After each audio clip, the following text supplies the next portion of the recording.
Hello, my name is Cherie Yanek, Churchill Librarian. Today we are reading Mama's Nightingale, a story of immigration and separation. And this is by Edwidge Danticat and illustrated by Leslie Staub. And this book is about how a little girl discovers her words can actually change the world. And I really have to say, I like this story a lot, but I also really like the illustrations. And if I can turn a page, you will see it's just so brightly colored. This is a library copy, so it's a little hard to turn the pages. I think someone may have spilled something in there. But you can just see the drawings are absolutely gorgeous. When Mama first goes away, what I missed most is the sound of her voice. At night while Papa's asleep, I sneak out of bed to listen to Mama's greeting on our answering machine. Tamprikite bon ti nouvelle pour nous. Please leave us good news. So she misses her mom and she's listening to the answering machine message to kind of hear her mom's voice. One night I accidentally erased the greeting and I can no longer hear Mama say those cheerful words that always make me feel so warm inside. We have no good news. For the last 3 months, Mama's been at Sunshine Correctional, a prison for women without papers. When I ask Papa, what kind of papers does Mama need? He says, papers that says she belongs in this country.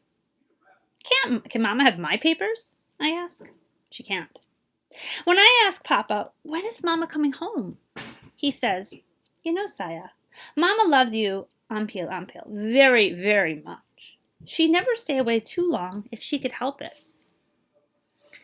Each night, after he makes dinner for us and helps me with my homework, Papa sits at the kitchen table and writes letters to the judges who send people without papers to jail. He also writes our mayor and congresswoman and all the newspapers and television reporters he's ever heard of. No one ever writes him back.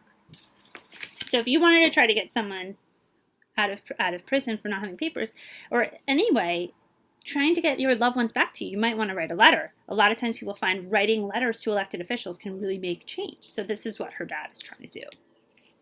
Papa and I visit Mama every week. When she sees me, Mama runs to me, picks me up, and hugs me real tight. I miss you, Musiol, Mama says, while pretending to bite my cheeks. Musiol is Mama's nickname for me. In Mama's Haitian stories, Wusiol is a beautiful nightingale who loves the taste of a sweet cottony fruit called soursop, just like I do.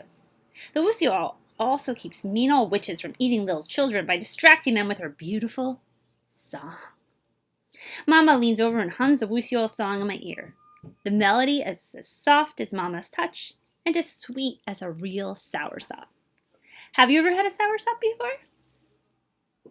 When Mama stops humming, she asks me about school and whether Papa and I are taking good care of each other. I sit on her lap and breathe in the smell of coconut pomade in her hair as she and Papa talk. Gotta go, folks, one of the guards says when it's time to take Mama away. I kick and scream and beg to stay with her. Tears run down Mama's face as she is led away. The 2 guards on either side of her give me very stern looks. One of them tells Papa not to bring me again until I can behave myself. In the car on the way home, I miss Mama so much that my belly aches. I fall asleep and dream of the visit, except in my dream, Mama comes home with Papa and me.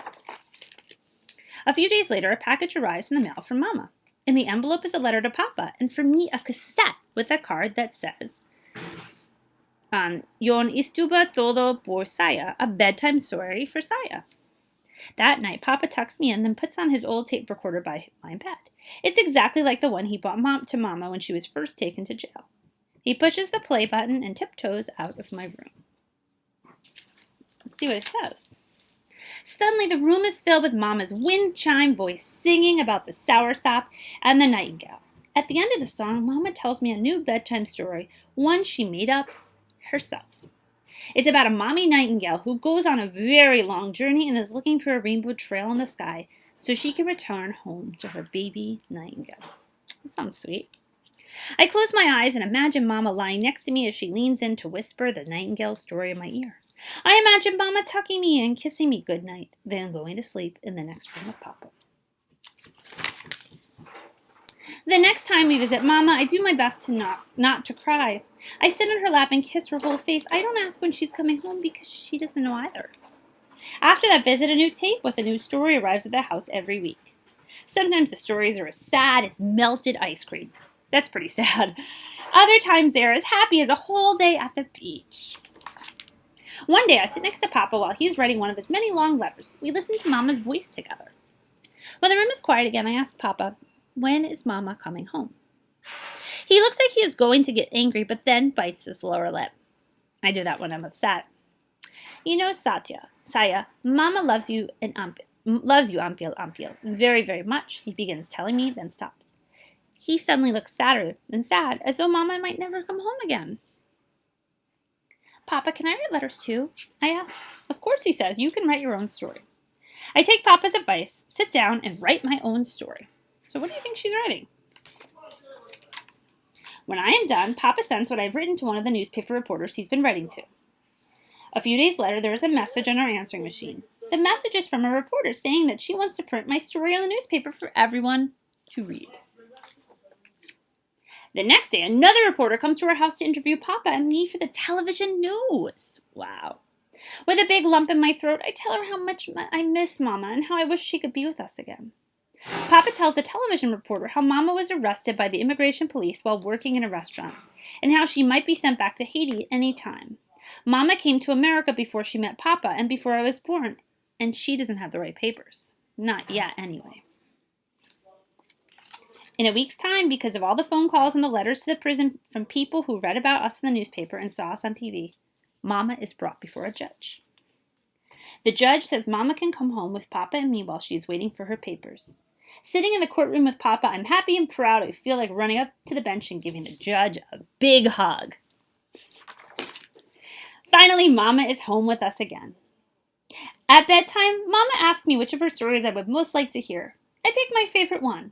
The one about the mommy nightingale who skips over rainbows trying to get home. How does the story end? I asked Mama, even though I already know the answer.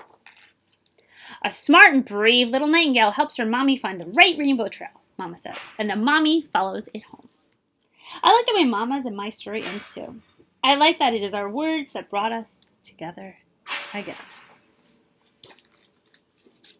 So this is Mama's Nightingale. I hope you enjoyed this really lovely story about a daughter's love for her mother, and I hope you enjoyed those really beautiful illustrations by Leslie Staub. You might want to look up her artwork if you liked it.